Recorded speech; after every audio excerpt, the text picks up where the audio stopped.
एक बड़ी अद्भुत बात आपके लिए बड़ी महत्वपूर्ण है। अगर मन में ये संदेह हो कि राम जी ने इस कथा को सुना, ये तो राम जी की ही कथा है, तो राम जी अपनी ही कथा क्यों सुन रहे हैं? क्या अपनी कथा सुननी चाहिए? बोले नहीं। अपनी कथा, अपनी प्रशंसा, अपनी महिमा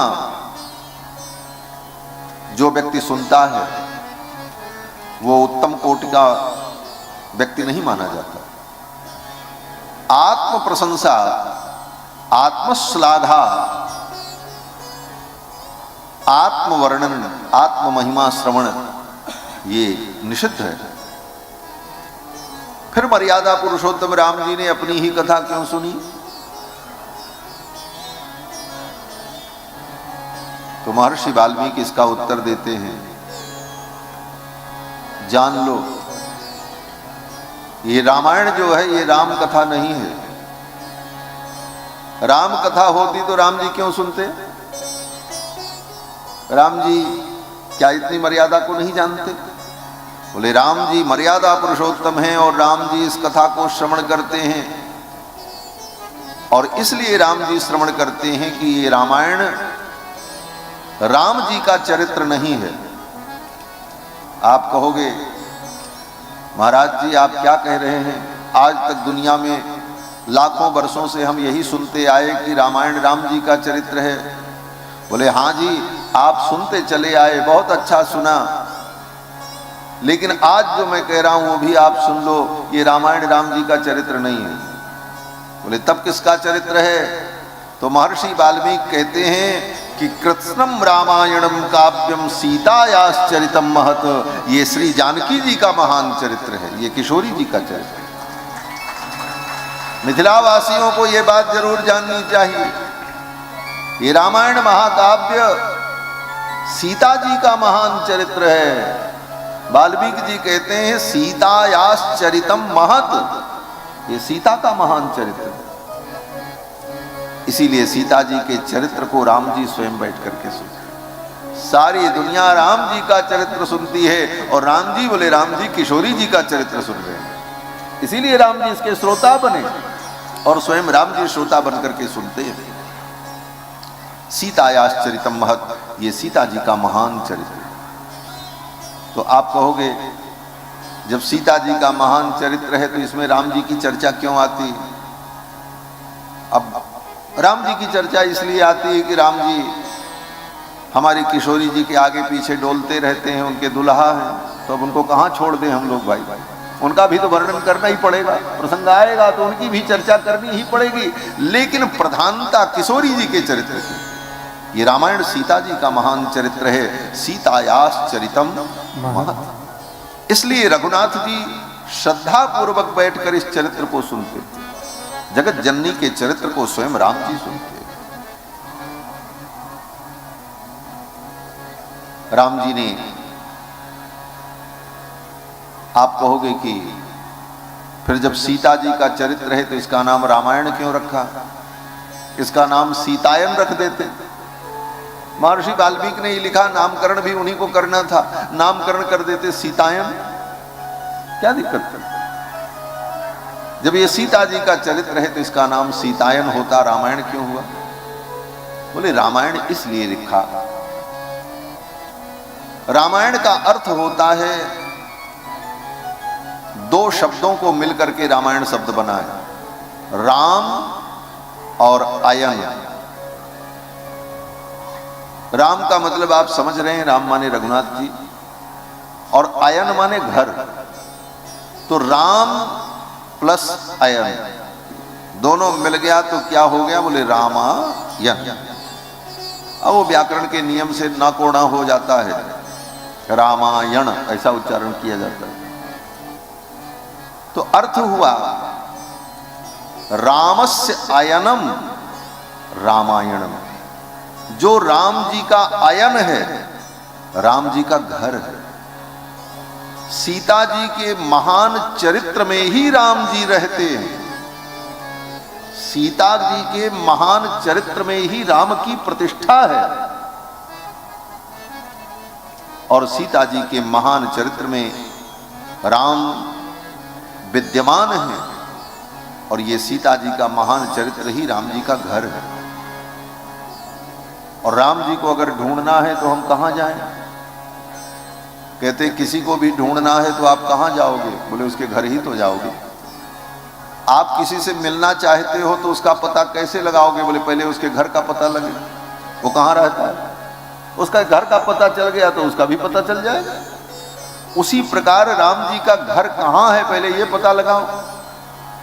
कहते राम जी मंदिर में रहते हैं, वहां रहते हैं, अयोध्या में रहते। बोले वो सब ठीक है, वो सब व्यवहार जगत की बातें हैं। राम तो कण कण में रहते हैं, परंतु मिलेंगे कहां? ये बड़ा विचारणीय विषय है। राम जी कण कण में रहते हैं, लेकिन मिलेंगे कहां? जहां निश्चित रूप से मिल जाए।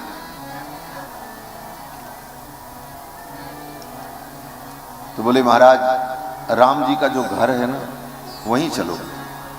राम जी का घर क्या है? बोले रामायण। रामस्य अयनम रामायणम, ये राम जी का अयन है। इसी रामायण में सीता जी के महान चरित्र में ही राम जी रहते हैं। राम जी को ढूंढने के लिए न जंगल में जाने की जरूरत है, न पहाड़ में जाने की जरूरत है। रामायण में अपनी मति का प्रवेश कराओ, इसी रामायण में ही राम जी मिले। आज तक जिसको भी राम जी मिले हैं इसी रामायण से मिले हैं। राम परब्रह्म परमात्मा है, भगवान है, सच्चिदानंद है। ये बात आपको कहां से पता चली? आपने देखा था राम जी को? आपके बाप ने भी नहीं देखा, उनके बाप ने भी नहीं देखा। फिर कैसे जाने कि राम परमात्मा है, सच्चिदानंद है, भगवान है? क्यों? बोले रामायण ने बताया। सारी दुनिया के लोगों ने अयोध्या में आकर के आंदोलन किया, यहां राम मंदिर का निर्माण हो। विवादित ढांचा ढहाया गया, मुकदमे लड़े गए, और तब वहां पर राम मंदिर का निर्माण हुआ। ये सब कैसे जाना लोगों ने कि यहां राम पैदा हुए थे? किसी के बाप ने देखा था? बोले नहीं, रामायण से ही जाना कि राम जी अयोध्या में पैदा हुए। ये मिथिला किशोरी जी की पावन भूमि है, यहां किशोरी जी प्रकट हुई और यहां राम जी की ससुराल है। ये ज्ञान कहां से हुआ? बोले रामायण से ही। राम के विषय में, परमात्मा के विषय में जो कुछ ज्ञान है वो सब मूल में रामायण के द्वारा ही हमें प्राप्त है। इसलिए रामायण में हम प्रवेश करें तभी हम राम को ठीक ठीक जान पाए। रामस्य अयनम रामायणम, ये राम जी का अयन है, राम जी का घर है। और इसका नाम इसीलिए महर्षि वाल्मीकि ने रामायण रखा। रामायण शब्द का एक अर्थ और भी व्याकरण में एक धातु है अयगतौ। अयगतौ धातु से अय्यते शब्द बनता है। अय्यते का मतलब प्राप्यते, क्योंकि गत्यर्थक धातुएं जो होती हैं वो प्राप्ति अर्थ का भी बोध कराती हैं। गति प्राप्ति, गति ज्ञान, गति गमन, गति मोक्ष। संस्कृत में जाने वाली जो क्रिया होती है गति क्रिया, उसके 4 अर्थ ग्रहण किए जाते हैं। गति माने ज्ञान, एक अर्थ ये भी होता है। इसीलिए कोई व्यक्ति रामायण, भागवत, वेद इन ग्रंथों का जिसको विशेष ज्ञान होता है तो लोग कहते हैं इनकी रामायण में बहुत गति है, वेदों में इनकी बड़ी अच्छी गति है। तो गति का वहां पर अर्थ होता है ज्ञान, गति ज्ञान। गति का अर्थ होता गमन। कोई व्यक्ति दौड़ते हुए जा रहा है तो व्यक्ति कहता बड़े तीव्र गति से जा रहे हैं, तो वहां गति का अर्थ हो गया गमन। गति प्राप्ति, गति का मतलब प्राप्ति भी होता है। कोई व्यक्ति तीर्थ में जाकर के शरीर छोड़ दिया तो लोग कहते हैं उनकी सदगति हो गई। सदगति हो गई का मतलब उनको उत्तम गति की प्राप्ति होगी। और गति का अर्थ होता मोक्ष। किसी को मोक्ष प्राप्त हो जाए तो उसको भी लोग कहते हैं उनकी परम पद गति हो गई। तो गति का मतलब ज्ञान भी होता है, प्राप्ति भी होता है। तो रामः अय्यते प्राप्यते, जिस ग्रंथ के द्वारा राम जी प्राप्त हो जाएं उस ग्रंथ का नाम रामायण है। रामायण का मतलब राम जी की प्राप्ति कराने वाला ग्रंथ। रामः अय्यते प्राप्यते, ऐसा दिव्य ग्रंथ रामायण, जिसकी रचना महर्षि वाल्मीकि ने की और कुश और लौ ने इसे सर्वप्रथम गाया।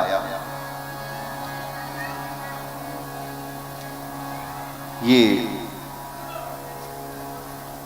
वेदावतार है। चारों वेद ही महर्षि वाल्मीकि के द्वारा रामायण के रूप में अवतरित हुए। जैसे भगवान श्री दशरथ जी के पुत्र बनकर के 4 रूपों में प्रकट हुए। कृत्वात्मानं चतुर्विधम, तो भगवान जब 4 रूपों में अयोध्या में प्रकट हुए तो वेदों ने विचार किया, चारों वेदों ने विचार किया कि मेरा स्वरूप तो भगवान के गुणगान के लिए है, तो भगवान ने अगर अवतार लिया अयोध्या में तो मैं भी भगवान का गुणगान करने के लिए अवतार ग्रहण करूं। और चारों वेदों ने महर्षि वाल्मीकि के द्वारा रामायण के रूप में अवतार लिया। चारों वेद ही संयुक्त रूप से रामायण के रूप में अवतरित हुए। वेद वेद्ये परे पुंसि जाते दशरथात्मजे, वेद प्राचेद सादासीत साक्षात रामायणात्मना। वेद वेद्य परमात्मा जब राम के रूप में प्रकट हो गए तो वेदों ने महर्षि वाल्मीकि के द्वारा रामायण के रूप में अवतार लिया। 24,000 श्लोकों में महर्षि वाल्मीकि ने रामायण की रचना की और इसे रच करके सर्वप्रथम भगवान के पुत्र कुश और लौ को रामायण पढ़ाया। एक दिन की बात, महर्षि वाल्मीकि अपनी कुटिया में बैठे थे। संध्या वंदन करके अपने नित्य कृत्य से निवृत्त होकर महर्षि वाल्मीकि अपनी कुटिया में बैठे थे। उसी समय महर्षि वाल्मीकि की कुटिया में देवर्षि नारद का आगमन हुआ। नारद जी आए। देवर्षि नारद आए तो महर्षि वाल्मीकि ने नारद जी का पूजन किया, सम्मान किया, क्योंकि नारद जी भगवत स्वरूप हैं, भगवान के अवतार भूत हैं और भगवान के भक्त भी हैं, ब्रह्मा के पुत्र हैं, भगवान के परम भक्त हैं, परम ज्ञानी हैं। देवर्षि नारद आए तो महर्षि वाल्मीकि ने उनका पूजन किया और पूजन करके महर्षि वाल्मीकि ने नारद जी से प्रश्न किया। नारद जैसे ज्ञानी मिल जाएं, नारद जी जैसे भक्त मिलें तो उनसे सत्संग करना चाहिए, कुछ अच्छी भगवत चर्चा करनी चाहिए। संत महापुरुष मिलें तो उनसे संसार के प्रपंच की बातें नहीं पूछनी चाहिए और न ही संसार के प्रपंच की बातें उनसे करनी चाहिए। जीवन में संत महापुरुष मिलें तो उनसे भगवान की चर्चा, तत्व की चर्चा, ज्ञान की चर्चा करनी चाहिए। नारद जी आए तो महर्षि वाल्मीकि ने सोचा, देवर्षि नारद इतने ज्ञानी देवर्षि, मैं इनसे भगवान के विषय में कुछ पूछूं। और महर्षि वाल्मीकि ने नारद जी से पूछा कि हे देवर्षि, आप तो तीनों लोकों में भ्रमण करते हैं, आप कृपा करके बताओ कि सर्वगुण संपन्न पुरुष कौन है। मैं उस सर्वगुण संपन्न पुरुष को जानना चाहता हूं। कौन अस्मिन् सांप्रतम लोके गुणवान कश्च वीर्यवान। जो सर्वगुण संपन्न हो, गुणवान हो, वीर्यवान पराक्रमी भी हो, चारित्रेण चको युक्त सर्वभूतेषु को हितः, जो चरित्रवान भी हो, समस्त प्राणियों का हितैषी हो, ऐसे परम पुरुष को, ऐसे गुणवान पुरुष को मैं जानना चाहता हूं। महर्षि वाल्मीकि ने जो प्रश्न किया नारद जी से कि इन गुणों से युक्त जो पुरुष है उसके विषय में आप हमें बताओ, तो इन गुणों से युक्त पुरुष कोई साधारण पुरुष नहीं हो सकता, क्योंकि ये सारे गुण दुर्लभ गुण हैं, और दुर्लभ गुण, दिव्य गुण केवल भगवान में होते हैं और किसी साधारण व्यक्ति में हो नहीं सकते। नारद जी ने जब सुना तो नारद जी ने महर्षि वाल्मीकि से कहा कि हे मुनिवर, आपने जिन गुणों की बात की है ये बड़े दुर्लभ गुण हैं महाराज।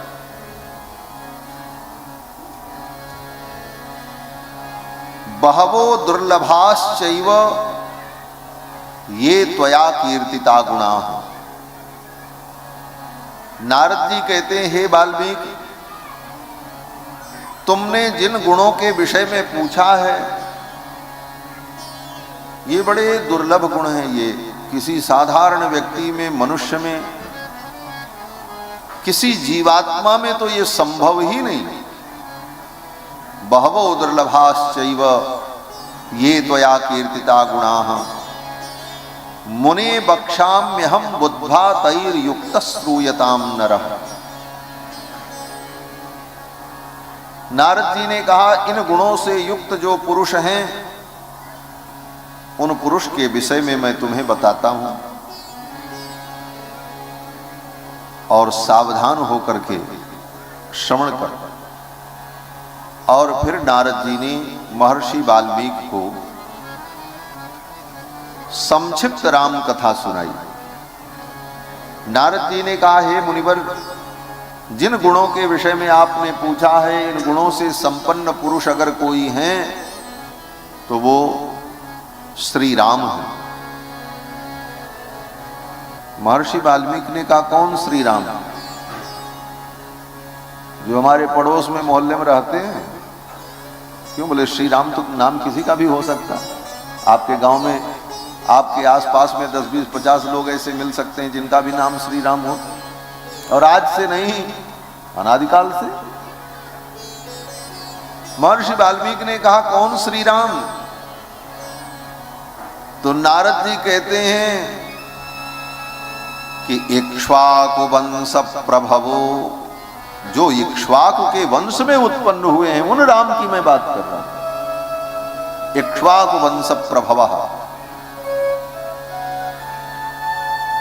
इक्ष्वाकु के वंश में जो उत्पन्न हुए रामो। बोले इक्ष्वाकु का वंश तो इतना बड़ा वंश है, अनेक पीढ़ियां बीती, पता नहीं कितने लोगों का नाम राम रहा होगा। एक ही खानदान में 10-5 पीढ़ी पीछे, 15 पीढ़ी पीछे वही नाम फिर रिपीट हो जाता। बोले कौन से राम?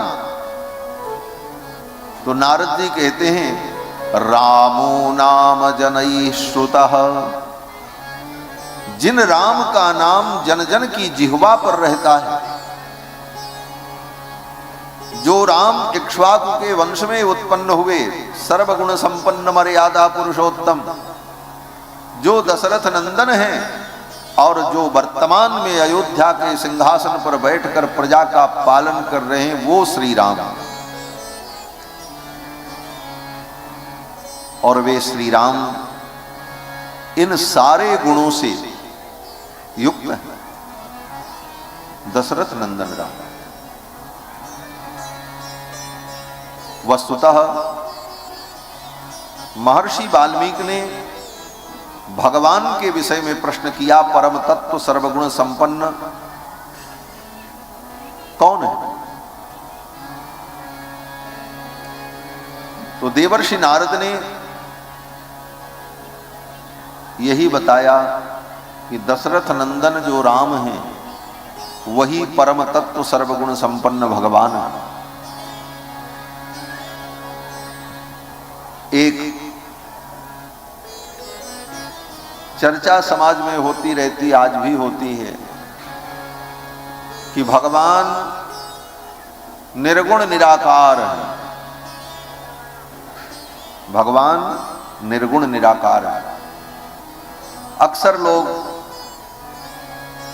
चर्चा करते हैं और बहुत से लोग इस सिद्धांत को सिद्ध करने के लिए प्रयत्नशील भी होते हैं अपने बुद्धि, बल, विवेक और तर्क के द्वारा। लेकिन क्या भगवान वस्तुतः निर्गुण निराकार है? कहते हैं रामायण निर्गुण निराकार ब्रह्म का वर्णन नहीं करती। रामायण की शुरुआत ही यहां से होती है कि महर्षि वाल्मीकि उस ब्रह्म परमात्मा को जानना चाहते हैं जो गुणवान है, निर्गुण नहीं है। कौन वस्मिन् सांप्रतम लोके गुणवान कश्चित्। और गुणवान के साथ साथ सगुण साकार है।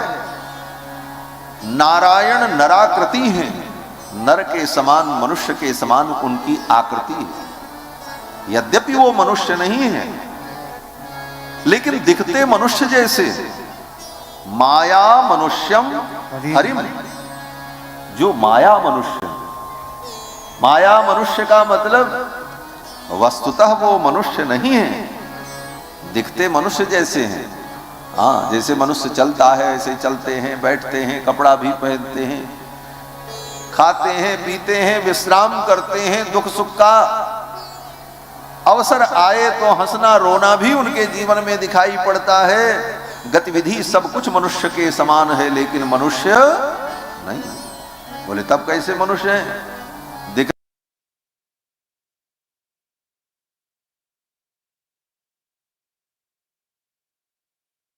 माया से उन्होंने मनुष्य रूप धारण कर रखा है।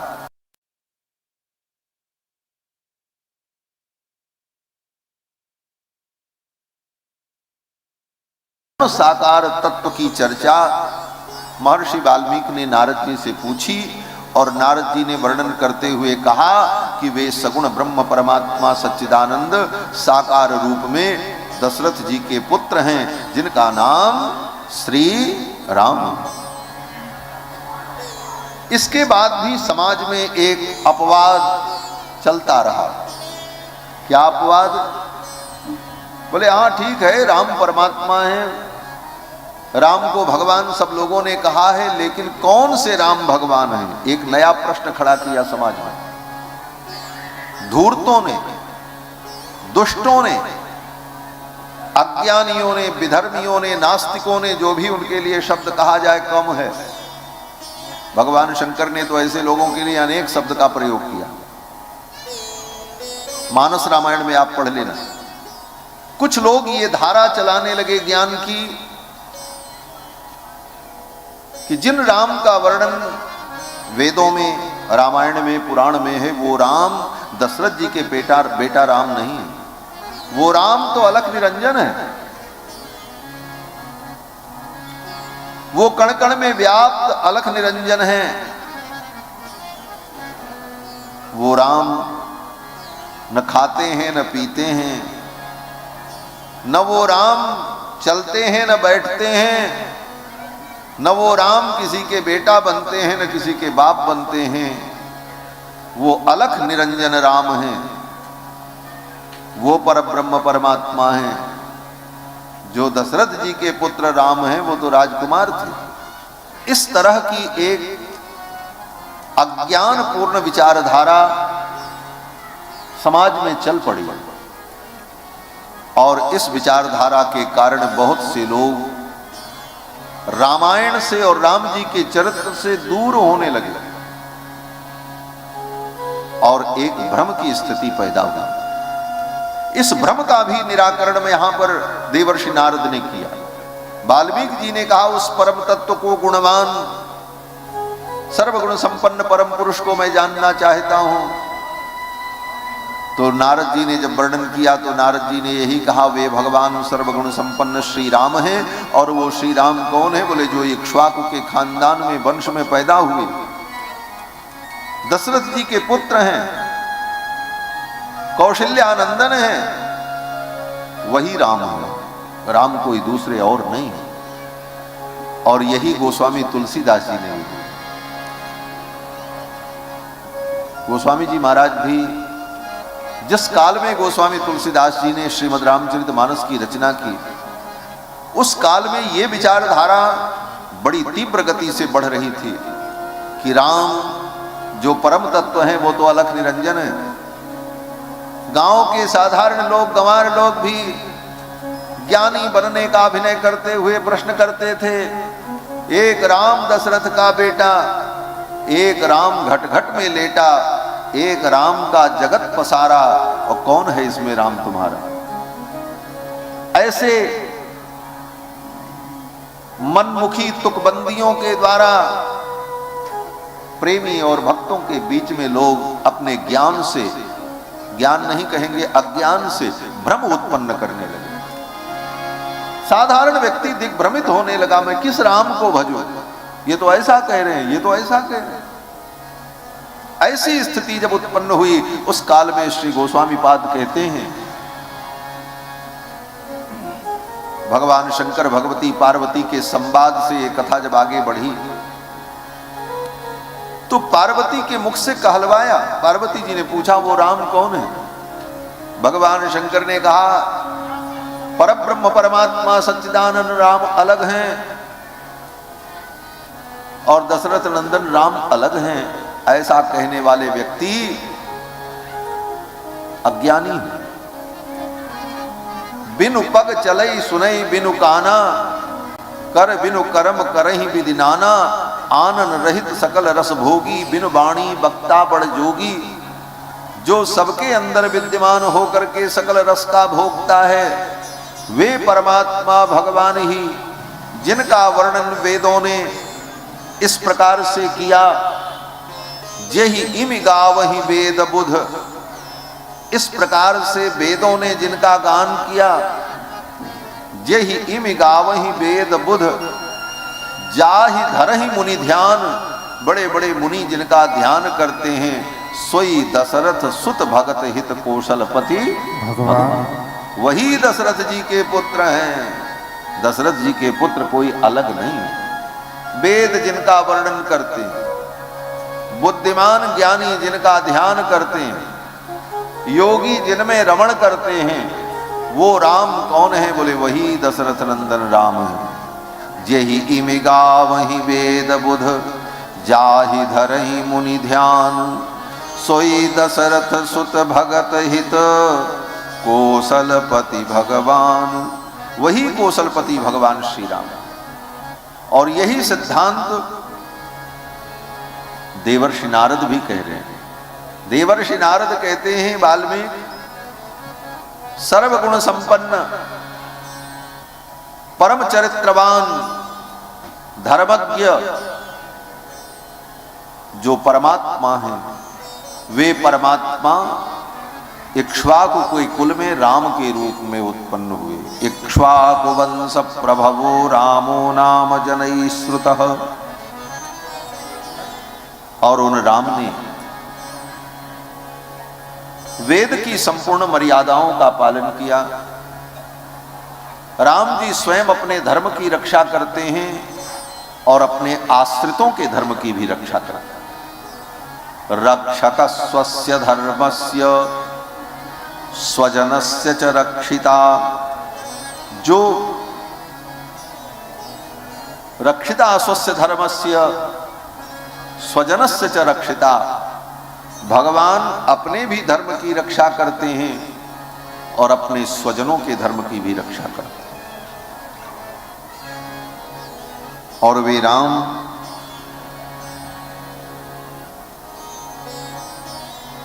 कौशल्या के पुत्र, उनका विवाह मिथिला में हुआ। नारद जी कहते हैं, मुनिवर वाल्मीकि राम जी का विवाह जिन देवी से हुआ वो देवी कैसी हैं? तो नारद जी कहते हैं जैसे राम जी सर्वगुण संपन्न हैं उसी प्रकार सीता भी सर्वगुण संपन्ना है। पंक्ति देखें, नारद जी कहते हैं कि सर्वलक्षण संपन्ना, जिस तरह राम जी सर्वलक्षण संपन्न हैं उसी तरह श्री सीता जी भी सर्वलक्षण संपन्ना है। सर्वलक्षण संपन्ना नारीणाम उत्तमा वधूः, जैसे राम जी पुरुषोत्तम हैं, पुरुषों में उत्तम हैं, उसी तरह सीता जी नारियों में उत्तम है। नारीणाम उत्तमा वधूः, राम अगर पुरुषोत्तम हैं तो जानकी जी नारियोत्तमा है। राम जी सर्वलक्षण संपन्न हैं तो श्री जानकी जी भी सर्वलक्षण संपन्ना। और श्री जानकी जी सदा रघुनंदन का अनुगमन करने वाली है। सीताप्यनुगता रामम, अपने राम का, अपने प्रियतम रघुनंदन का सदा अनुगमन करने वाली। ये सदा का मतलब, बोले राम जी चाहे प्रतिकूल हो जाएं चाहे अनुकूल रहें, राम जी से हमको चाहे सुख मिले चाहे दुख मिले, हर परिस्थिति में मैं उनका अनुगमन करूंगी, ये तात्पर्य हुआ। अनुगमन तो आज भी स्त्रियां करती हैं अपने पति का, लेकिन पति प्रतिकूल हो जाए और पति से सुख प्राप्त न हो तो फिर वो अनुगमन नहीं करती, कहती तुम अपने घर रहो हम तो चले। हाँ? लेकिन सीता जी का चरित्र क्या है?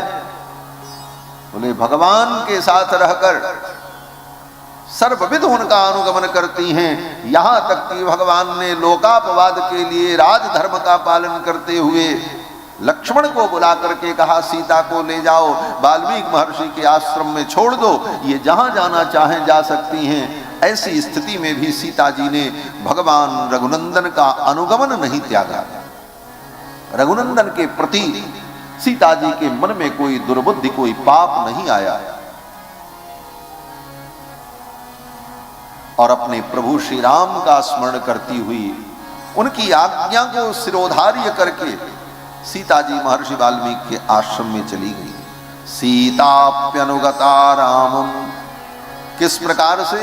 बोले ससिनम रोहिणी यथा, जैसे रोहिणी नक्षत्र सदा चंद्रमा का अनुगमन करता है, रोहिणी कभी चंद्रमा से अलग नहीं होती है, उसी प्रकार किशोरी जी जानकी जी सदा भगवान का अनुगमन करने वाली। ये प्रेम की पराकाष्ठा है। कहते हैं ना, मारो चाहे जियावहु प्यारे, आशिक को क्या कहना। प्रेम तो यह है कि प्रेमी से मार मिले चाहे प्रेम मिले, हमको दोनों स्वीकार्य है। यह प्रेम की पराकाष्ठा है। प्रेमी से प्रेम मिले, अनुकूलता मिले, तब तक प्रेम है, और प्रतिकूलता हो गई तो अब प्रेम नहीं है। बोले ये प्रेम था ही नहीं।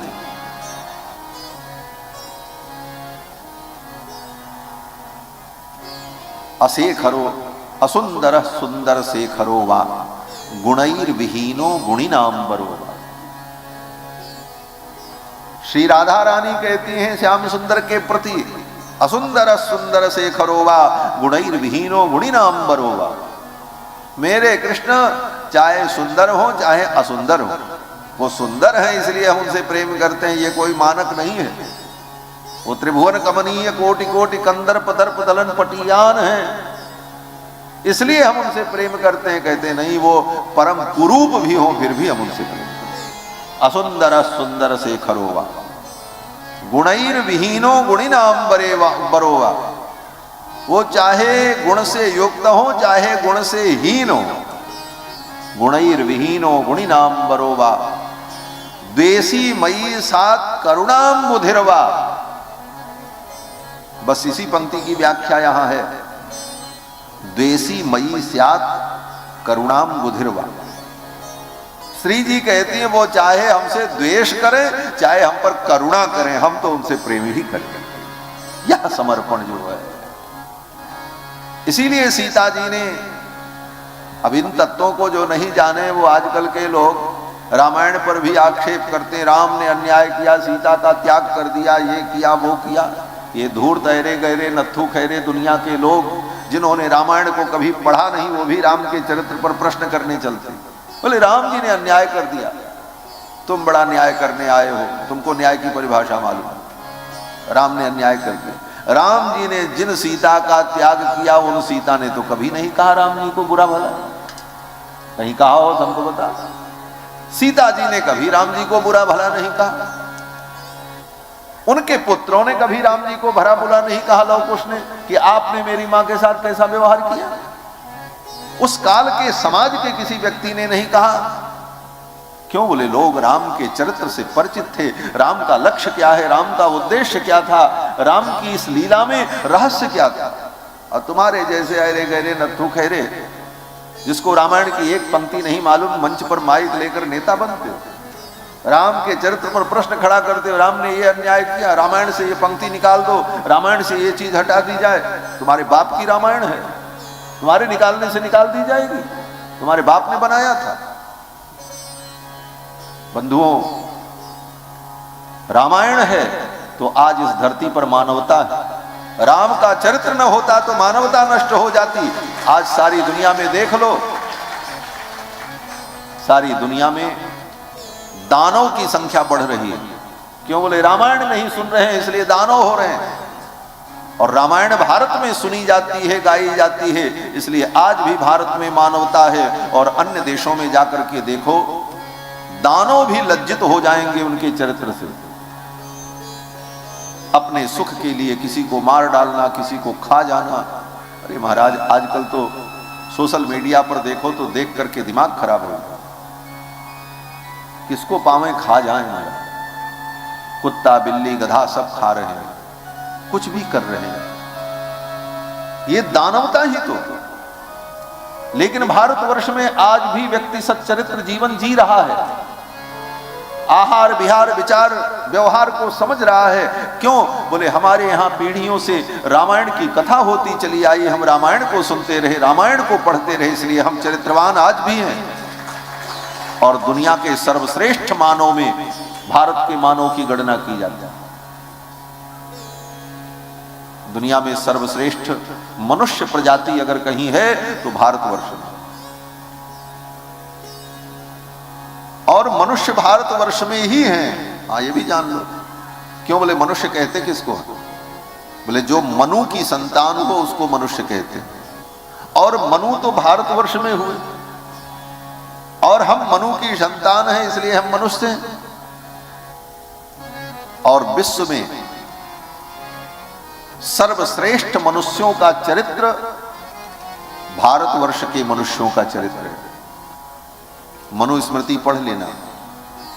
मनुस्मृति में मनु जी ने कहा है, भाई मनु जी ने जो मनुस्मृति लिखा वो तो सारी दुनिया के लिए लिखा है, सारी दुनिया के लोगों को ज्ञान देने के लिए। तो मनु जी ने मनुस्मृति में लिखा है, हे दुनिया के लोगों, अगर तुम्हें अपने चरित्र का ज्ञान नहीं है कि तुमको क्या करना चाहिए क्या नहीं करना चाहिए, तो इस भारतवर्ष में पैदा होने वाले, आर्यावर्त में पैदा होने वाले जो अग्रजन्मा ब्राह्मण हैं, उनके चरित्र के द्वारा दुनिया के सभी मानव को अपने चरित्र की शिक्षा लेनी चाहिए। ये मनु जी ने कहा। एतद् देश प्रसूतस्य सकाशाद अग्रजन्मना। मनु जी कहते हैं इस देश में आर्यावर्त में पैदा होने वाले अग्रजन्मा, अग्रजन्मा माने ब्राह्मण, अग्रज और अंत्यज। अग्रज माने पहला और अंत्यज माने अंतिम। अंत्यज का अर्थ लोग करते हैं आजकल की अंत्यज माने बड़ा हीन व्यक्ति। लोग कहते हैं ये तो अंत्यज है। अंत्यज का मतलब जो अंत में पैदा हुआ, सबसे छोटा भाई है उसका नाम अंत्यज, और जो सबसे बड़ा भाई है उसका नाम अग्रज। तो अग्रजन्मा अग्रजन्मा माने ब्राह्मण। ब्राह्मण क्षत्रिय वैश्य शूद्र 4 वर्णों में ब्राह्मण सबसे बड़ा भाई है, उससे छोटा क्षत्रिय है, उससे छोटा वैश्य, और अंत्यज सबसे छोटा दुलारा भाई है। अंत्यज का मतलब हीन और निंदनीय नहीं है, अंत्यज का मतलब सबसे छोटा, और छोटों पर कम जिम्मेदारी दी जाती है, बड़ों पर बहुत बड़ी बड़ी जिम्मेदारियां हैं। छोटे तो बड़ों के भरोसे खेलते कूदते रहते महाराज। तो मनु जी महाराज कहते हैं एतद् देश प्रसूतस्य सकाशाद अग्रजन्मनः, जो इस देश में पैदा होने वाले अग्रजन्मा हैं, उन अग्रजन्मा ब्राह्मणों के पास जाकर स्वम स्वम चरित्रम शिक्षेरन पृथिव्याम सर्वमानवाः, पृथ्वी के सभी मानव को अपने अपने चरित्र की शिक्षा लेनी चाहिए। ये भारत का चरित्र, यहां के मनुष्यों का चरित्र सर्वोत्तम चरित्र है। तो भगवान श्री राम का पावन चरित्र, सर्वोत्तम चरित्र, और भारत में सर्वोत्तम चरित्र संपन्न मानव की जाति प्रजाति आज भी विद्यमान है, क्योंकि हम रामायण को, राम जी के चरित्र को सुनते और सुनाते चले गए। भगवान श्री राम का चरित्र परम पावन चरित्र। महर्षि देवर्षि नारद कहते हैं, मुनिवर, जैसे राम जी सर्वगुण संपन्न है, उसी प्रकार जानकी भी सर्वगुण संपन्ना है और सदा राम का अनुगमन करने वाली है। सीताप्यनुगता रामम ससनिम रोहिणी यथा। राम जी ने भले उन्हें वन में भेज दिया, लेकिन कभी सीता जी ने भगवान के प्रति विपरीत चिंतन नहीं किया, सदा राम जी के चरणों का ही चिंतन करती रही। असुंदर सुंदर शेखरोवा गुणैर्विहीनो गुणिनाम बरोवा, द्वेषी मयि स्यात् करुणाम बुधिर्वा, स एवास्य गतिर्ममाय। ऐसे प्रभु मेरी गति हैं, वो चाहे हमको प्रेम करें, चाहे हमको मारें, चाहे डांटें, चाहे हमारी निंदा करें, हम तो उनके। यह समर्पण जो जानकी जी का है, यह भी एक भारत की नारी के लिए आदर्श समर्पण है। जैसे पुरुषों के लिए राम जी का चरित्र आदर्श चरित्र है, उसी तरह आदर्श नारी के लिए सीता जी का चरित्र आदर्श चरित्र।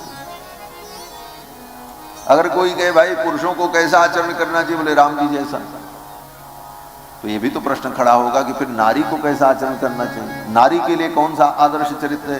कहते नारी के लिए आदर्श चरित्र सीता जी का चरित्र, जानकी जी का चरित्र। और भी अनेक नारियां भारत में हुई, लेकिन आदर्श चरित्र, अनुकरणीय चरित्र श्री जानकी जी का चरित्र स्त्रियों के लिए। तो देवर्षि नारद ने महर्षि वाल्मीकि को राम जी का चरित्र सुनाया और कहा कि सीता जी के साथ उनका विवाह हुआ, फिर विमाता केकई के वरदान के कारण राम जी को वन में जाना पड़ा। वन में रह करके राम जी ने 14 वर्ष तक अनेक दुष्टों का संहार करके ऋषि मुनियों को परम आनंद प्रदान किया, और रावण इत्यादि असुर का वध करके राम जी जब लौट करके आए, तो अयोध्या के राज सिंहासन पर उनका राज्याभिषेक हुआ। फिर राम जी ने 11,000 वर्ष तक प्रजा का पालन किया, राम राज्य की स्थापना हुई। राम राज्य की विशेषता क्या थी? नारद जी कहते हैं राम जी जब राज सिंहासन पर बैठे तो सबके दुख दूर हो गए, सबके दुख को दूर करके सबको सुखी करके तब राम जी सिंहासन पर बैठे। यही राम राज्य में और अन्य राज्य में अंतर। और लोग कहते हैं पहले हमको राजा बनाओ तो हम तुम्हारा दुख दूर कर देंगे, हम राजा बनेंगे तो सब दुख दूर हो जाएगा। आज यही नहीं लोग कहते हैं, चाहे वो पार्टियां हों, चाहे राजनीतिक लोग हों, चाहे जितने हों, हम किसी व्यक्ति विशेष की बात नहीं करते, लेकिन आज की राजनीति में तो यही सिद्धांत है हमारी सरकार बनाओ, हम सारा दुख दूर कर देंगे, महंगाई दूर कर देंगे, तो ये कर देंगे, तो वो कर देंगे, आतंकवाद खत्म हो जाएगा, सीमाएं सुरक्षित हो जाएंगी, सब कुछ हो जाएगा, लेकिन हमको पहले बनाओ तब। लेकिन राम जी क्या कहते हैं?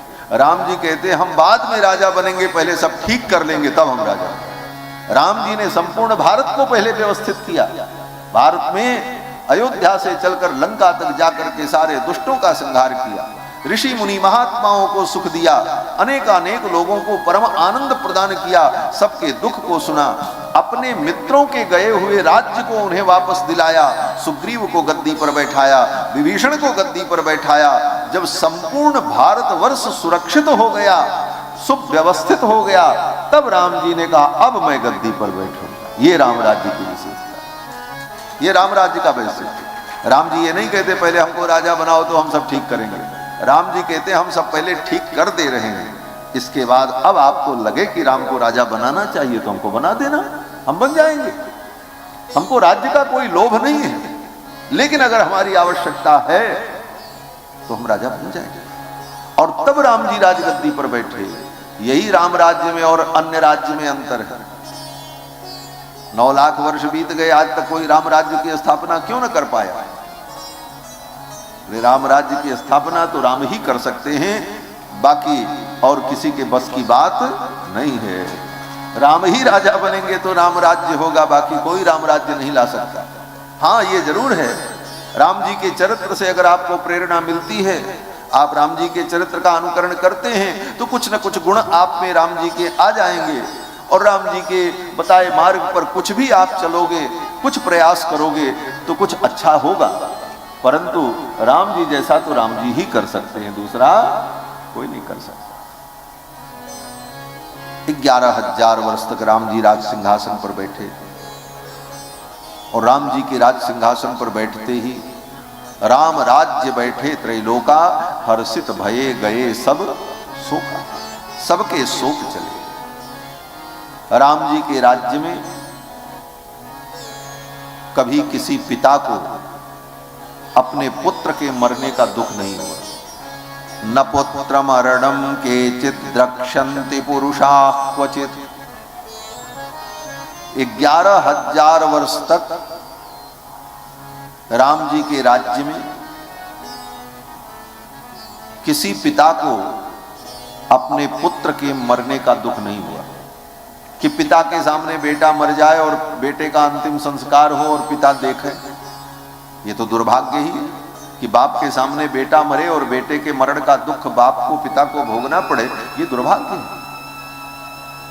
राम जी के राज्य में 11,000 वर्ष तक किसी पिता को ये दुख नहीं अनुभव हुआ। राम जी ने विचार किया,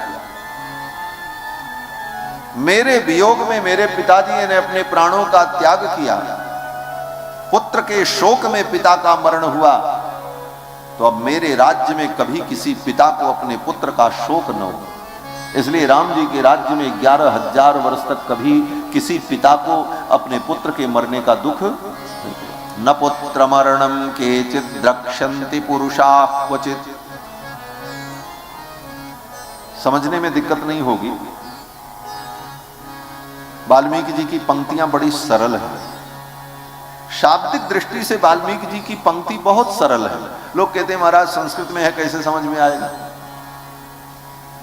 अगर विचार करो तो श्रीमद् भागवत महापुराण की पंक्तियां बहुत कठिन हैं श्रीमद् वाल्मीकि रामायण की अपेक्षा। वाल्मीकि जी के रामायण की पंक्तियां बहुत सरल है, हाँ, लेकिन भाव के गांधीर्य पर विचार किया जाए तो वाल्मीकि जी के जो भाव गांधीर्य में विशेषता है, भाव की गंभीरता है, तत्व का वर्णन है, वो बहुत गंभीर है। वो तो जितना अंदर जाओ उतने रहस्य मिले, उतना आनंद प्राप्त हो। लेकिन शाब्दिक दृष्टि से विचार करें तो वाल्मीकि जी की रामायण की शब्दावली बड़ी सरल है, सामान्य संस्कृतज्ञ भी इसी धीरे धीरे समझ जाता है। न पुत्र मरणम केचित् द्रक्ष्यन्ति पुरुषाः क्वचित्। अब इसका अर्थ समझाने की जरूरत नहीं। राम जी के राज्य में कोई पिता अपने पुत्र के मरण का दुख नहीं देखा, सीधा सीधा। न पुत्र मरणम केचित् द्रक्ष्यन्ति पुरुषाः क्वचित्। और नार्यश्चा विधवा नित्यम भविष्यन्ति पतिव्रता। राम जी के राज्य में 11,000 वर्ष तक कोई स्त्री विधवा नहीं हुई।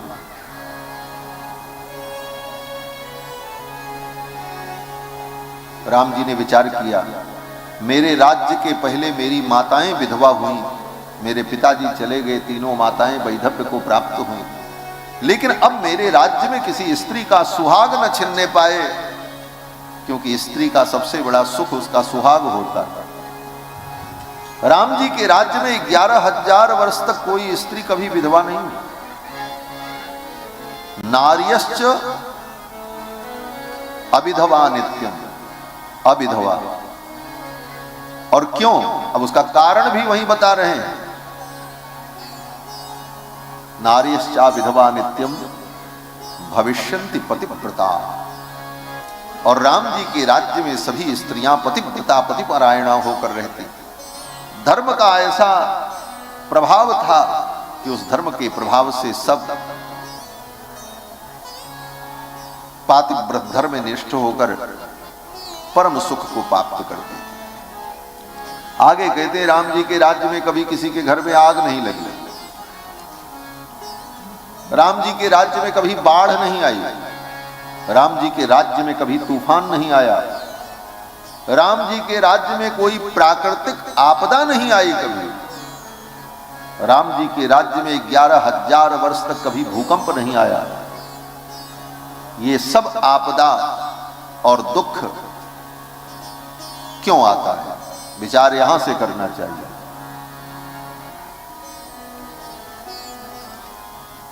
दुख के मूल कारण पर विचार करना चाहिए। आज शरीर में रोग हो जाए, व्याधि हो जाए, तो डॉक्टर भी विचार करते इसका मूल कारण क्या है। जांच करते हैं, डायग्नोसिस होती है, और जांच में क्या बताएंगे? बोले हाँ इस कारण से उस कारण से ये खा लिया, ऐसा कर दिया, ऐसा हो गया, वैसा हो गया। ठीक है, आंशिक रूप से वो भी ठीक है, परंतु और उसके पीछे जाओ, क्यों उसने ऐसा खा लिया? बोले गलती कर दी। बोले कौन व्यक्ति चाहता है कि हमसे गलती हो? फिर गलती क्यों हो गई? अब इसका क्या जवाब होगा? बोले वो गलती को गलती नहीं समझा, इसलिए उससे गलती हो गई। बोले गलती को गलती क्यों नहीं समझा? बुद्धि होती। अंत में इन सारे प्रश्नों का उत्तर एक ही मानना पड़ेगा कि संसार में जितना भी दुख है, उस दुख का एकमात्र कारण है पाप, और संसार में जो भी सुख है उसका एकमात्र कारण है पुण्य। सुख और दुख ही पाप पुण्य का कारण है, कोई वस्तु पाप दुख सुख का कारण नहीं होती। एक व्यक्ति दही खा ले, जिसको संग्रहणी रोग हुआ है, वो दही खा ले, बोले वही दही उसके लिए अमृत बन जाएगा। और जिसको टाइफाइड हुआ हो, जिसको मलेरिया हुआ हो, उसको दही खिला दो, क्या होगा? बोले महाराज मर जाएगा, भयानक स्थिति हो जाएगी। बोले वस्तु तो वही थी। वस्तु में अगर अच्छा बुरा कुछ गुण धर्म होता तो दोनों को एक जैसा प्रभाव पड़ता, एक के लिए अच्छा हो गया, एक के लिए बुरा हो गया। वस्तु वही थी, तो वस्तु के कारण नहीं हुई, दोनों के कर्म भेद थे। उसके कर्म अलग थे, उसके कर्म अलग थे, उसके पाप थे, इसका पुण्य था। वही वस्तु उसके लिए सुख कारक बन गई और वही वस्तु दूसरे के लिए दुख कारक बन गई। पाप पुण्य ही दुख सुख का मूल है, और पाप पुण्य ही संपूर्ण सृष्टि की व्यवस्था का मूल है। काहु न को सुख दुख कर दाता, निजकृत कर्म भोग सब भ्राता। इस रहस्य को, वेद के इस रहस्य को, कर्म के रहस्य को,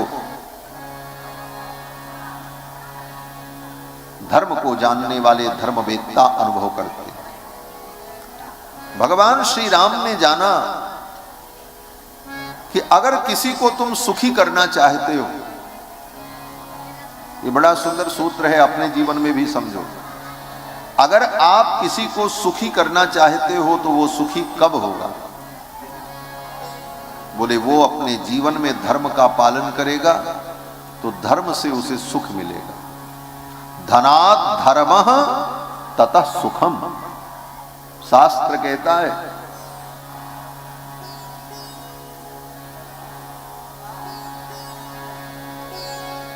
धनात् धर्मः, न्याय पूर्वक आपने जीवन में धन कमाया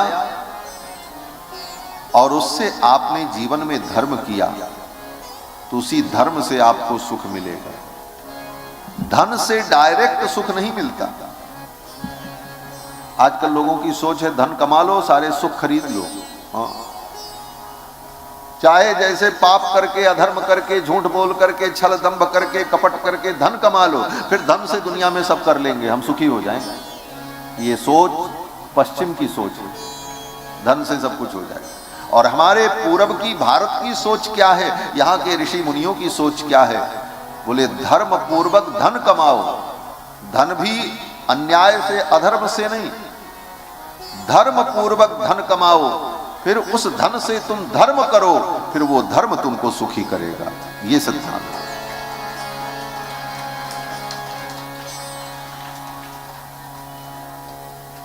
विद्या ददाति विनयम, विनयाति याति पात्रताम, पात्रत्वात् धनमाप्नोति, धनात् धर्मः ततः सुखम। ये क्रम है सुख का। सुख कैसे मिलेगा? कहते हैं पहले ज्ञान प्राप्त करो, पहले ज्ञानी बनो, ज्ञान प्राप्त करो। ज्ञान होना बहुत जरूरी है, धन होना उतना जरूरी नहीं, धन की जरूरत तो बाद में, पहले ज्ञान होना जरूरी। आपके पास 10-20 हजार रुपए हो न हो वो महत्वपूर्ण नहीं, लेकिन ये महत्वपूर्ण है कि आपको ये ज्ञान हो कि जहर खाने से व्यक्ति मर जाता है। 50,000 रुपए ही पॉकेट में हो, लेकिन आपको ये ज्ञान न हुआ कि जहर खाने से मर जाता है, तो एक दिन खुद जहर खा के मर जाओगे, पता ही नहीं पाओगे कि इस विष के पीने का लाभ क्या है, इसका नुकसान क्या है। तो पहले जीवन में ज्ञान जरूरी है, उचित अनुचित का ज्ञान, विवेक। तो विद्या ददाति विनयम, पहले जीवन में विद्या आए और विद्या से विनम्रता आए। विद्या का मतलब ही है विनम्रता। विनम्रता नहीं आई तो विद्या नहीं आई है, तुम्हारे जीवन में अविद्या आई है, वो अविद्या तुम्हारा नाश कराएगी। विद्या ददाति विनयम, विनयाति याति पात्रताम। और जब विद्या के द्वारा विनय जीवन में आएगा तो वो विनय तुमको पात्रता प्रदान करेगा, तुम सत्पात्र बन जाओ। क्योंकि पात्रता जीवन में होना बहुत जरूरी है। हमारे जीवन में धन आए, लेकिन धन की पहले पात्रता तो बने। विद्या विनय से संपन्न पात्रता अगर नहीं है तो वो धन पाने की पात्रता उसके अंदर नहीं। और अगर धन पा गया तो उस धन से वो सुखी भी नहीं हो पाएगा, उसके धन से लोगों का अनिष्ट भी होगा। इसीलिए शास्त्र ने कहा विद्या ददाति विनयम, विनयाति याति पात्रताम, पात्रत्वात् धनमाप्नोति। और पात्रता आने पर जब उसे धन मिलेगा तो उस धन से क्या होगा? बोले धनात् धर्मः, तब उस धन से धर्म होगा, तब जो है उसे सुख मिलेगा। धनात् धर्मः ततः सुखम, ये क्रम है। तो जीवन में जो सुख है वो धर्म के कारण है। आज भी आपको जो सुख मिल रहा है आपके धर्म का फल है। आपने जो अच्छा किया है उसका परिणाम है जो सुख मिल रहा है। इसलिए राम जी ने विचार किया, किसी को पॉकेट में पैक करके सुख नहीं दिया जा सकता, किसी को सुख का किट बना करके दे दिया जाए, जाओ अब तुम सुखी हो जाओगे, बोले ऐसा नहीं होता। किसी को धन दे देंगे वो सुखी हो जाएगा, बोले नहीं। किसी को सुखी बनाना है तो उसकी बुद्धि को धर्म में प्रेरित करो, वो धर्म परायण बनेगा तो सुखी हो जाएगा। कुछ मत दो, केवल उसके विवेक को, उसकी बुद्धि को धर्म में लगा दो, ये तुम्हारा सबसे बड़ा उपकार उसके ऊपर होगा। इसीलिए दुनिया में सबसे बड़े उपकारी कौन माने जाते हैं? बोले दुनिया में सबसे बड़े उपकारी वे महात्मा संत माने जाते हैं जो दुनिया को धर्म का उपदेश देकर के सन्मार्ग में लगाते हैं। उनसे बड़ा दानी दुनिया में कोई नहीं है। बड़े बड़े राजा अपना खजाना खोल करके लुटा दें, सोना चांदी अन्न पानी, लेकिन उनको बड़ा दानी नहीं कहा गया। लेकिन जो भगवान की कथा सुना करके, धर्म की चर्चा सुना करके, धर्म का वर्णन करके लोगों के अंदर धर्म की प्रतिष्ठा करता है, गोपियां कहती हैं उससे बड़ा दानी इस धरती पर कोई नहीं। श्रीमद् भागवत पढ़ लेना। श्रीमद् भागवत महापुराण में गोपियां कहती हैं, तव कथामृतम तप्त जीवनम कविभिरीडितम कल्मषापहम श्रवण मंगलम श्रीमदाततम भुवि गृह्णन्ति ते भूरिदा जना।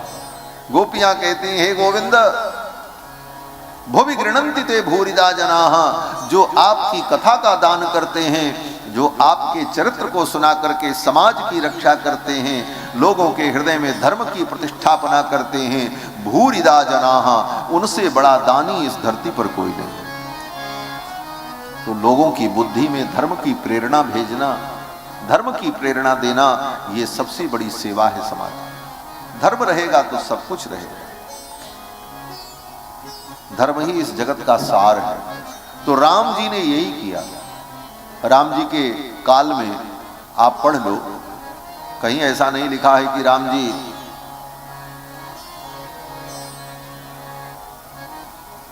गरीबों को बैठा करके उनके लिए वस्तुओं का दान करते रहे। वो दान, जहां दान की विधि है वहां तो राम जी खूब करते ही करते हैं। राम जी जैसा कोई दानी नहीं। लेकिन राम जी ने अपनी प्रजा को भिखारी नहीं बनाया, अपितु राम जी ने अपनी प्रजा को समर्थ बनाया।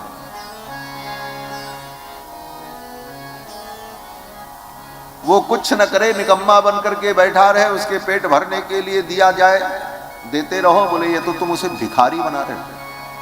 ये भिखारी बनाने की प्रवृत्ति, उसे समर्थ बनाने की नहीं। राम जी ने भिखारी नहीं बनाया अपनी प्रजा को, उन्होंने समर्थ बनाया। राम जी अपनी प्रजा को उपदेश करते, कर्म करो, अपने अपने कर्म की निष्ठा को दृढ़ करो, धर्म का आचरण करो और इससे तुम्हें सुख मिलेगा। और राम जी के इस उपदेश को सुनकर प्रजा धर्म का पालन करती और धर्म के पालन से सबको सब सुख मिलता। राम जी अपने दरबार में बैठ करके यही एक काम करते थे, बस अपनी प्रजा को प्रवचन सुनाते थे। भाषण नहीं सुनाते थे, प्रवचन सुनाते थे। और भाषण में दूसरे की निंदा नहीं करते थे, धर्म का उपदेश करते। और राम जी के प्रवचन को सुन करके लोग अपने अपने धर्म का पालन करते। व्याख्यांतम भरतादिभिः परिवृतम रामम भजे श्यामलम। दरबार में राम जी का व्याख्यान होता था। राम जी की जब संसद बैठती थी तो संसद में विचार के लिए कोई मुद्दा होता ही नहीं था। आज मुद्दा होता विचार का, यहाँ दंगा हो गया, वहां फसाद हो गया, वहां ऐसा हो गया, ये समस्या, इन समस्याओं पर विचार होता था। राम जी की संसद में इन समस्याओं पर विचार नहीं होता था। क्यों? बोले ये सब समस्याएं ही नहीं थी, कोई समस्या ही नहीं थी तो विचार किस पे होता? राम जी के राज्य में न कोई दीन था, न कोई हीन था, न कोई मलिन था, न कोई दुखी था। राम जी के राज्य में जब संसद बैठती थी तो क्यों बैठे हुए, क्या चर्चा करें? राष्ट्र में सब कुछ ठीक है, किस विषय पर संसद चर्चा करे? तो राम जी की संसद में चर्चा का विषय केवल एक होता था, धर्म। धर्म पर चर्चा होता। कोई व्यक्ति प्रश्न करता था, ये धर्म क्या है, इसको कैसे किया जाए, शास्त्र में ये बात कही गई है, इसका तात्पर्य क्या है? केवल इन्हीं विषयों पर राम जी की संसद में चर्चा होती है, राम जी की लोकसभा में। और वहां लोकसभा में बोलने के लिए राम जी की संसद में हर कोई व्यक्ति बोले, कौआ कोयल सब बराबर? बोले ऐसा नहीं था राम जी की। जो जिस विषय का मर्मज्ञ है, विज्ञ है, वो अधिकार पूर्वक बोलता था। आज तो जिसको देखो वही ज्ञान दे रहा हमारा। हर धान 22 पसेरी वाली व्यवस्था हो गई। लेकिन राम जी के दरबार में जाबाली, मार्कंडेय, असित, गौतम, व्यास, देवल, कात्यायन, वशिष्ठ जैसे महामुनि बैठते और धर्म की चर्चा हुआ। प्रजा कुछ पूछती तो राम जी प्रस्ताव करते, मुनिवर आप कहें, मुनिवर आप बताएं। अगर वहां कहीं संदेह होता राम जी को तो राम जी स्वयं प्रश्नकर्ता बन करके कहते, गुरुदेव अगर ऐसा है तो ऐसा क्यों नहीं हो सकता। जो शंका श्रोता के मन में उत्पन्न हो राम जी ही उत्पन्न करके प्रश्न कर देते और फिर वे बड़े बड़े मुनि महात्मा लोग उत्तर देते। फिर राम जी उन सब उत्तरों को सुन करके अपने वाक्यों के द्वारा उसे समर्थित करते, उसका समर्थन करते। प्रजा इन विषयों को सुनती और इसी के द्वारा लोगों में धर्म की प्रतिष्ठा होती। व्याख्यांतम भरतादिभि परिवृतम रामम भजे श्यामलम। और इस धर्म की प्रतिष्ठा के कारण राम जी के राज्य में सब लोग सुखी थे। लोग अपने अपने धर्म का पालन करते, इसलिए सब सुखी। और इस प्रकार राम जी ने 11,000 वर्ष तक राज्य किया। और फिर 11,000 वर्ष राज्य करके राम जी भगवत धाम अपने निज धाम गए। 10 वर्ष सहस्राणि 10 वर्ष शतानि च रामो राज्य मुपासित्वा ब्रह्मलोकम प्रयास्यति। राम जी तो चले गए। लोगों ने कहा इतना सुंदर राम जी का राज्य, राम जी ने ऐसी धर्म की सुंदर व्यवस्था दी, अब आगे आने वाले समय में ये मार्ग कौन बताएगा। तो ऋषियों ने कहा आने वाले लाखों लाखों वर्षों तक ये राम जी का चरित्र ही सारे समाज का मार्गदर्शन करेगा। राम जी तो 11,000 वर्ष मार्गदर्शन करके अपनी लीला को पूर्ण करके चले गए, लेकिन राम जी ने जो जगत को उपदेश किया उस उपदेश की जरूरत सदा रहेगी इस दुनिया को, इस संसार को। बोले तो आने वाली पीढ़ियों को उपदेश कहां से प्राप्त हो। तो राम जी के उस चरित्र को महर्षि वाल्मीकि ने रामायण में निबद्ध किया और आज भी राम जी का वो चरित्र हमारे लिए कल्याणप्रद है और धर्म का मार्ग बताने वाला है। महर्षि वाल्मीकि कहते हैं इदम पवित्रम पापघ्नम पुण्यम वेदैश्च सम्मितम। यह राम जी का चरित्र जो वेद सम्मत है, इदम पवित्रम पापघ्नम, जो पवित्र है और पाप का नाश करने वाला, पुण्यम वेदैश्च सम्मितम, पुण्य को प्रदान करने वाला वेद सम्मत, वेद के समान जो राम जी का चरित्र है। यह पठेत रामचरितम, इस रामचरित्र को जो पढ़ता है, जो इसे सुनता है, सर्व पापैः प्रमुच्यते, वो समस्त पापों से मुक्त हो जाता है। ये राम जी का चरित्र, राम जी तो पतित पावन हैं ही, लेकिन राम जी का चरित्र भी पतित पावन है। राम जी का चरित्र भी बड़े बड़े पतितों को पावन कर देता है। राम जी तो पतित पावन हैं। रघुपति राघव राजा राम पतित पावन सीताराम, लेकिन राम जी का चरित्र भी पतितों को पावन करने वाला है। इदम पवित्रम पापघ्नम पुण्यम वेदैश्च सम्मितम, यह पठेद रामचरितम सर्व पापैः प्रमुच्यते, वो समस्त पापों से मुक्त हो जाता। और इस रामचरित्र को जो सुनता है, पढ़ता है, सबका कल्याण होता है। 100 श्लोक में देवर्षि नारद ने वाल्मीकि जी को रामचरित सुना दिया राज्याभिषेक पर्यंत। इसका नाम है मूल रामायण। यही मूल रामायण जो नारद जी ने वाल्मीकि जी को सुनाया, इसी को सुन करके वाल्मीकि जी ने अपनी दिव्य दृष्टि से राम जी के चरित्र का अनुभव करके 24,000 श्लोकों में रामायण लिखी। लेकिन ये 24,000 श्लोक की जो रामायण है, इस रामायण की रचना के मूल में ये 100 श्लोक, जिसका व्याख्यान अभी पूरा हुआ, इसका नाम है मूल रामायण। ये रामायण के बालकांड का पहला सर्ग 100 श्लोकों में, तपस्वाध्याय निरतम तपस्वी वाग्विदाम्बरम नारदम परिपप्रच्छ वाल्मीकि मुनिपुंगवम। यहाँ से लेकर जनश्च शूद्रोपि महत्वमीयात 100 श्लोक पर्यंत ये मूल रामायण है, जो नारद जी ने वाल्मीकि जी को सुनाया। और इसे सुन करके वाल्मीकि जी ने 24,000 श्लोकों में रामायण की रचना की। इसका बड़ा महत्व है। इसका नित्य नियम से व्यक्ति पाठ करे तो उसकी बुद्धि परम पवित्र हो जाती है और वो भगवान श्री राम के मंगलमय कृपा का पात्र बन जाता है। पूरी रामायण तो पढ़े अच्छी बात है, लेकिन पूरा न पढ़ सके तो कम से कम ये 100 श्लोक नित्य नियम से व्यक्ति पाठ कर ले। बहुत कठिन नहीं है, इसकी फलश्रुति बड़ी अद्भुत है और जो करेगा उसे अनुभव होगा। कथाओं में मैंने कई बार कहा, और बहुत से ऐसे लोग हैं जिन्होंने सुन करके इसका अनुकरण किया और वे पाठ करने लगे। उनके फोन आते हैं हमारे पास, बोले महाराज जब से हमने रामायण का पाठ प्रारंभ किया तब से जीवन बदल गया। कितने लोगों की सूचनाएं आती हैं, हमारे पास फोन आते हैं कि महाराज ये मूल रामायण 100 श्लोक पाठ कर करके हमारा जीवन बदल गया।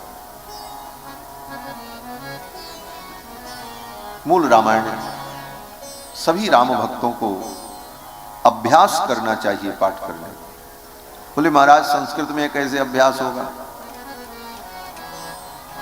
बोले धीरे धीरे करोगे तो अभ्यास बन जाएगा। करत करत अभ्यासते जड़मति होत सुजान। जड़मति भी हो अभ्यास करे तो धीरे धीरे आ जाता है, असंभव कुछ नहीं। तो ये मूल रामायण नित्य नियम से पाठ करने का आप अभ्यास करो। और अभ्यास के लिए एक उपाय बता दे रहे हैं।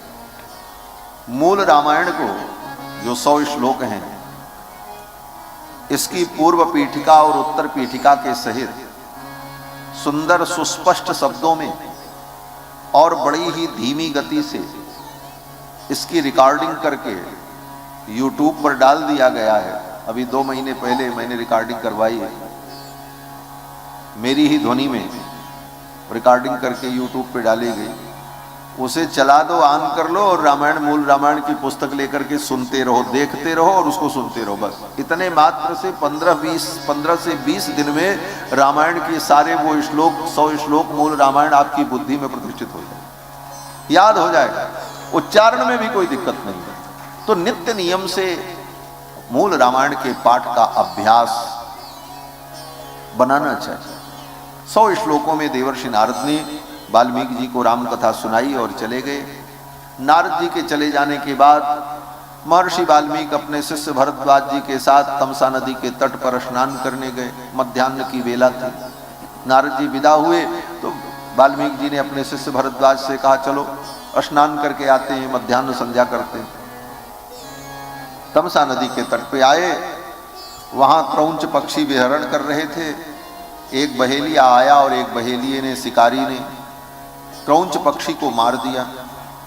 वो क्रौंच पक्षी जब मरा तो उसकी जो मादा थी वो करुण क्रंदन करने लगी। खून से लथपथ उस पक्षी को देखकर महर्षि वाल्मीकि के हृदय में करुणा उत्पन्न हुई और महर्षि वाल्मीकि ने उस निषाद को शाप दे दिया। अरे क्रूर, तूने इस निरीह पक्षी को मारा, जा, तुझे कभी प्रतिष्ठा प्राप्त नहीं होगी, तू बहुत दिन जीवित नहीं रहेगा। मा निषाद प्रतिष्ठाम त्वम अगम शाश्वती समाह। हे निषाद, तुम्हें शाश्वती प्रतिष्ठा कभी प्राप्त नहीं होगी। यत क्रौंच मिथुनादेकम अवधि काम मोहितम। इस क्रौंच पक्षी में जो नर था उसको तुमने मारा। महर्षि वाल्मीकि ने शाप दिया। ये जो शाप दिया है वाल्मीकि जी ने, मां निषाद प्रतिष्ठाम तुम अगम शाश्वती समाह यत क्रौंच मिथुनादेकम अवधि काम मोहितम, ये 32 अक्षर में अनुष्टुप छंद में श्लोकबद्ध शाप दिया है।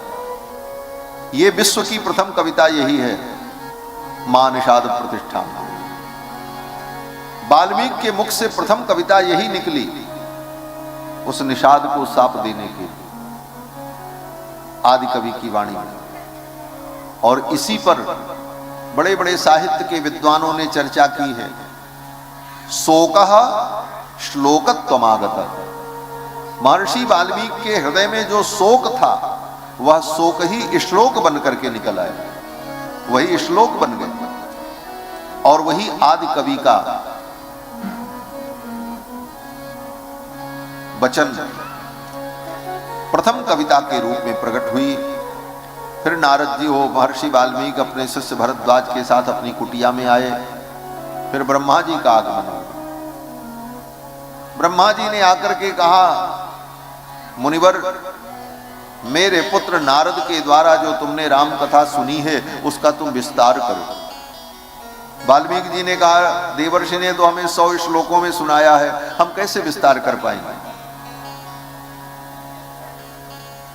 ब्रह्मा जी ने कहा, मैं आशीर्वाद देता हूं राम जी का संपूर्ण चरित्र तुम्हारे हृदय में प्रकट हो जाए। ब्रह्मा जी आशीर्वाद देकर के चले गए और फिर महर्षि वाल्मीकि के हृदय में संपूर्ण रामचरित्र प्रकट हुआ। संपूर्ण रामचरित्र को महर्षि वाल्मीकि ने अपनी पवित्र मेधा से, अपनी बुद्धि से, दिव्य दृष्टि से जाना और तब उन्होंने लिखा। हसितम भासितम चैव गतिर यावच्च चेष्टितम तत्सर्वं धर्मवीर्येण यथावत् संप्रपश्यति। राम जी कैसे हंसते हैं, कैसे चलते हैं, कैसे बोलते हैं, सब कुछ जान लिया। हसितम भासितम चैव गतिर यावच्च चेष्टितम तत्सर्वं धर्मवीर्येण यथावत् संप्रपश्यति।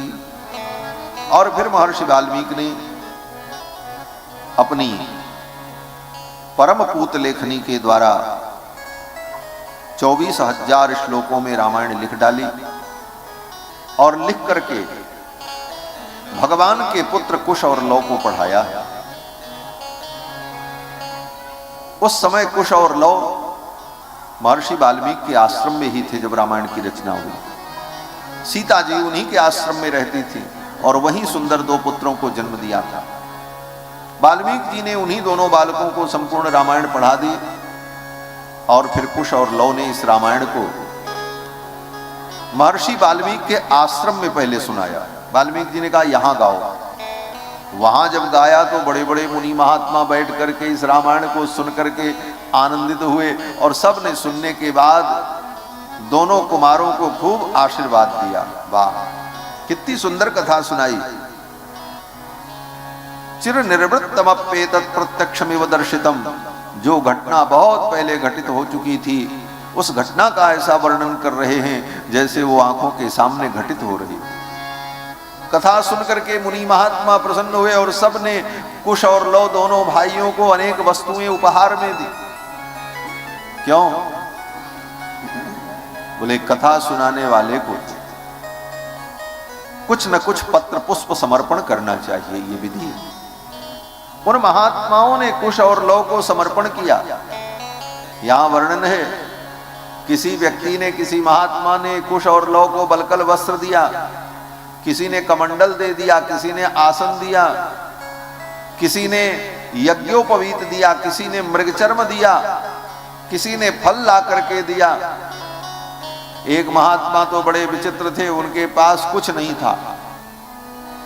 कुल्हाड़ी थी, लकड़ी काटने के लिए जंगल में जा रहे थे, कथा सुनने बैठ गए और कथा सुन करके इतने आनंदित हुए कि अपनी कुल्हाड़ी ले जा करके व्यासपीठ पर चढ़ा दी। बोले, लो बेटा, ये मैं तुम्हें दे रहा हूं। कुठारम अपरो मुनि ही, महर्षि वाल्मीकि लिखते हैं कि उन महात्मा ने अपना कुठार ही ले जा करके चढ़ा दी।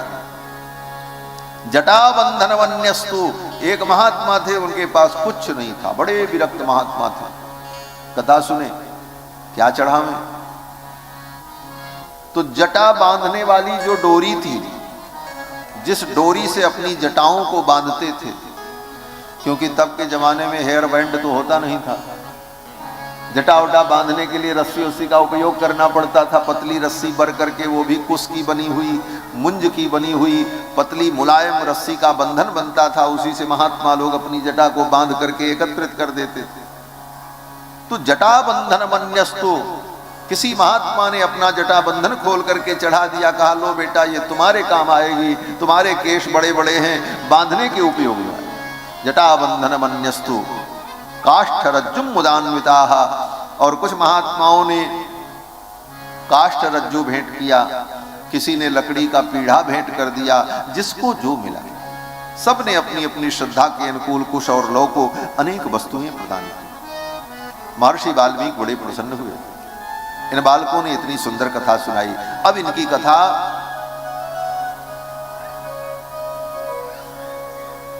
नगर में हो। आश्रम से लेकर के महर्षि वाल्मीकि कुश और लौ को नैमिषारण्य पहुंचे। और नैमिषारण्य का नाम सुना होगा, बड़ी पवित्र धरती है। और नैमिषारण्य का मिथिला से बड़ा अद्भुत संबंध भी है। क्या संबंध मिथिला से? बोले मिथिला की वो धरती जहां जानकी जी प्रकट हुई, और नैमिषारण्य की वो धरती जहां पर जानकी जी धरती में समाहित हुई। मिथिला में जानकी जी का प्राकट्य हुआ है, और नैमिषारण्य में सीता जी धरती में प्रवेश करती। एक जन्मस्थली है, एक किशोरी जी की निर्वाण स्थली है मिथिला। नैमिषारण्य, इसीलिए उस जनपद का नाम भी आज भी सीतापुर है।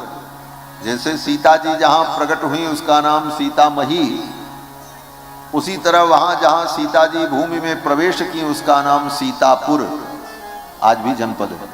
और उसी सीतापुर जनपद में नैमिषारण्य की भूमि है, जो परम पवित्र तीर्थ है।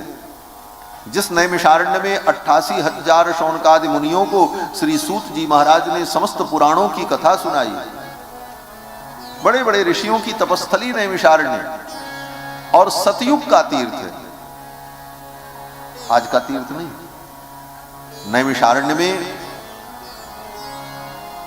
उस समय राम जी का अश्वमेध यज्ञ चल रहा था। राम जी अयोध्या से अपनी संपूर्ण राज व्यवस्था को लेकर, अपने मंत्रियों को लेकर, पुरोहितों को लेकर नैमिषारण्य में रहकर अश्वमेध यज्ञ कर रहे थे। राम जी का अश्वमेध यज्ञ चल रहा था। तो जब यज्ञ होता है तो वहां बड़े बड़े लोग आते हैं, प्रवचन होता है, व्याख्यान होता है, शास्त्र की चर्चा भी होती है, मनोरंजन भी होता है, आए हुए अतिथियों को प्रसाद भोजन भी मिलता है। तो राम जी का अश्वमेध यज्ञ चल रहा था नैमिषारण्य में। तो महर्षि वाल्मीकि अपने शिष्य कुश और लौ को लेकर वहां पहुंचे, और वहीं पास में कुटिया बनाई, क्योंकि अश्वमेध यज्ञ तो 1 वर्ष तक चलेगा, 1-2 दिन का यज्ञ तो था नहीं। तो वहीं कुटिया बना ली, बोले अब यहीं रह करके थोड़ा आनंद लिया जाए। और कुश लौ को लेकर जब पहुंचे तो महर्षि वाल्मीकि ने कुश और लौ से कहा, अब तुम यहां घूम घूम करके कथा सुनाओ। अब दोनों भाई वीणा बजा बजा करके घूम घूम करके वहां यज्ञस्थल के आसपास कथा सुनाने लगे। लोग सुन सुन करके आते, ऐसी अद्भुत कथा। अब तो कुश और लौ के पीछे अपार भीड़ चलने लगी। वो जिधर जाएं लोग उनके पीछे जाएं, उनकी कथा सुनने के लिए। इतनी सुंदर कथा सुनाते। ये भारतवर्ष अद्भुत प्रेमियों का देश है महाराज। हमने ऐसे ऐसे संत देखे हैं आज के युग में, ऐसे ऐसे महात्मा देखे हैं जिन्होंने कथा के लिए ही अपना पूरा जीवन बिता दिया। जहां जहां कथा हो वहां वहां घूमते रहे और कथा श्रवण करते रहे। ऐसे संत, न कोई मठ बनाया न मंदिर बनाया, केवल बड़े बड़े महापुरुषों के साथ रहकर कभी कहीं कथा सुन रहे, कभी कहीं कथा सुन रहे। फिर मन किया, बोले अब चलते वहां कथा सुनते हैं। अब वहां उनकी कथा हो रही, वहां चल करके सुनते। ये कथा ही उनके जीवन का उद्देश्य बन गई और उसी में पूरा जीवन बिता दिया। ऐसे ऐसे महात्मा, कई महात्मा। एक आपके मिथिला के ही महात्मा थे, राम रतन बाबा, मदन दास जी महाराज। उनको हमने देखा महाराज जीवन भर हमारे स्वामी जी के साथ में घूम घूम करके कथा श्रवण करते रहे, फिर बक्सर वाले पूज्य मामा जी के साथ, फिर मलूक पीठ वाले महाराज जी के साथ, ऐसे किसी न किसी संत के साथ पूरे जीवन कथा ही सुनते और उसी में जीवन उनका पूर्ण हो गया। जीवन में अगर आपकी कथा है, आपके आगे कथा, पीछे कथा, बगल में कथा, बुद्धि में कथा, मस्तिष्क पर कथा, कथा में ही रहो, परिणाम क्या होगा? बोले जीवन में व्यथा तुम्हारे सन्निकट नहीं आ पाएगी, व्यथा तुम्हारा स्पर्श नहीं कर पाएगी। जिसके जीवन में सदा कथा रहती है, व्यथा उससे बहुत दूर रहती है, और जिसके जीवन में कथा नहीं, उसके जीवन में ही व्यथा होती, उसी के जीवन में व्यथा आता। कुछ लोग आए और कथा सुनाने लगे, सब लोग पीछे पीछे चलने लगे कथा सुनने के। इस दृश्य को राम जी ने देखा। राम जी रथ पर बैठ करके उधर से आ रहे थे, देखा इतनी भीड़, ये कौन कथा सुना रहा? भरत जी से कहा देखो। भरत जी ने बताया, शत्रुघ्न जी ने बताया, लक्ष्मण जी ने बताया, सब साथ में ही थे। सबने कहा प्रभु ये दो बालक बड़ी सुंदर कथा सुना रहे हैं और वही सुनने के लिए सब इनके पीछे पीछे दौड़ रहे हैं। बोले कौन है?